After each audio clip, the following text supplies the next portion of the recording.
দর্শক, পরন্ত বিকেলে জনকণ্ঠ ডিজিটালে সকলকে স্বাগত জানাচ্ছি। আমি জিয়াউল হক। এই মুহূর্তে রয়েছি কিন্তু বরিশাল জেলার বাকেরগঞ্জ উপজেলার যে গ্রাম, প্রত্যন্ত গ্রাম অঞ্চলে কিন্তু আজকে নেমে পড়েছি। দর্শক, আমরা আজকের আপনাদের দেখাতে চাই যে গ্রাম বাংলার যে একটি রূপ, সেই প্রাকৃতিক রূপের যে সৌন্দর্য, সেটি কিন্তু আষাঢ় মাসেই কিন্তু ফুটে ওঠে। বিশেষ করে গ্রামেই কিন্তু আষাঢ়ের যে সৌন্দর্য, সেটি কিন্তু উপভোগ করা যায়। আষাঢ় মানেই যে শুধু বৃষ্টি সেটা নয়, আষাঢ়ে কিন্তু কৃষিতে যে এক অনন্য উদাহরণ, সেটি কিন্তু আমরা আসলে দেখতে পাই যে আষাঢ় মাসে যে কৃষকের মাঠের যে একটি দৃশ্য আপনারা দেখতে পাচ্ছেন যে আমার পাশেই কিন্তু একটি কৃষকের ধানের মাঠ রয়েছে। সেখানে কিন্তু আমরা দেখতে পাচ্ছি যে পদ্ম ফুল রয়েছে, এখানে শাপলা ফুল রয়েছে। আপনাদেরকে কিন্তু সেটি একটু দেখানোর চেষ্টা করতেছি। দর্শক, আমরা আপনাদেরকে আরেকটু দেখাই যে কৃষকের যে মাঠ, সেটি কিন্তু আষাঢ়ের বৃষ্টির পানিতে কিন্তু সবুজের এক সমারোহ পরিবেশ সৃষ্টি হয়েছে। বিশেষ করে সারা বছরের যে তপ্ত রোদ, সেটি কিন্তু আষাঢ়ের বৃষ্টিতে একটি মনোরম যে একটি পরিবেশ, সেই তপ্ত রোদ কিন্তু থাকে না। বৃষ্টিতে যে একটি ঠান্ডা পরিবেশ, শীতল যে পরিবেশ, সেটি কিন্তু আষাঢ় মাসে গ্রাম বাংলায় ফুটে ওঠে অন্য রকম এক রূপে। দর্শক, সরাসরি কিন্তু আজকের তেমনই একটি গ্রাম বাংলার যে চিত্র, সেটি কিন্তু আমরা আজকের জনকণ্ঠ ডিজিটালের মাধ্যমে আপনাদের সাথে শেয়ার করে নিচ্ছি। আমরা আপনাদেরকে দেখানোর চেষ্টা করতেছি। মূলত আমি এই মুহূর্তে একটি সড়কের পাশে দাঁড়িয়ে রয়েছি। সেখান থেকেই কিন্তু সড়কের চারিপাশের যে প্রাকৃতিক সৌন্দর্য, সেটি কিন্তু আপনাদের সাথে শেয়ার করার জন্য আজকের আপনাদের সকলকে জনকণ্ঠ ডিজিটালে নিয়ে এসেছি। দর্শক, আমরা এখানে আপনাদের আরেকটি ভিন্ন রূপ দেখানোর চেষ্টা করছি।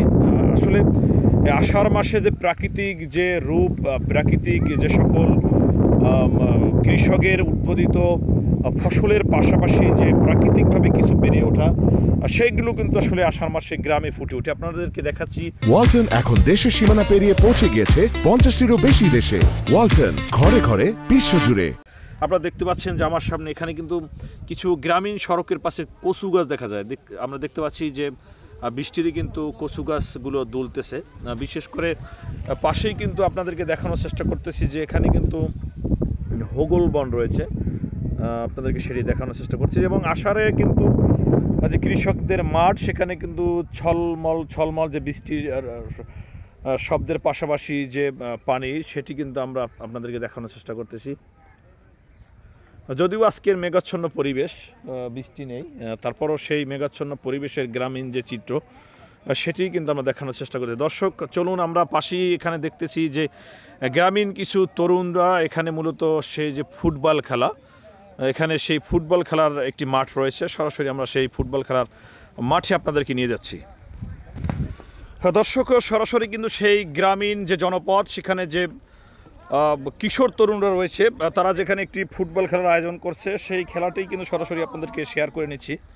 আপনারা দেখতে পাচ্ছেন যে আসলে এখানে কিন্তু মাঠের পাশেই যে গোলকিপার রয়েছে এবং মাঝখানে কিন্তু প্লেয়াররা রয়েছেন, তারা কিন্তু এখন এই মুহূর্তে ফুটবল খেলায় ব্যস্ত সবাই। এবং পাশাপাশি কিন্তু এখানে গ্রামের যে এই ফুটবল খেলা, সেটি দেখার জন্য কিন্তু এখানে দর্শনার্থীও রয়েছে। দর্শক, আমরা কিন্তু আপনাদের দেখানোর চেষ্টা করতেছি।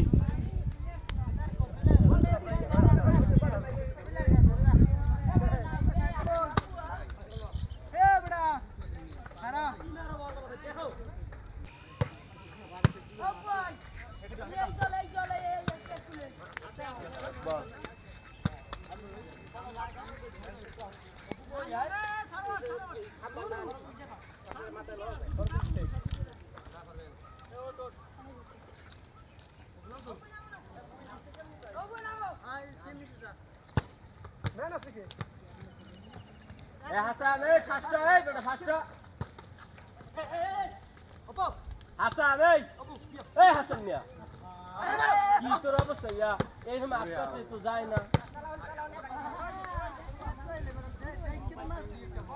হাসান, এই তো না ঢুক তুই।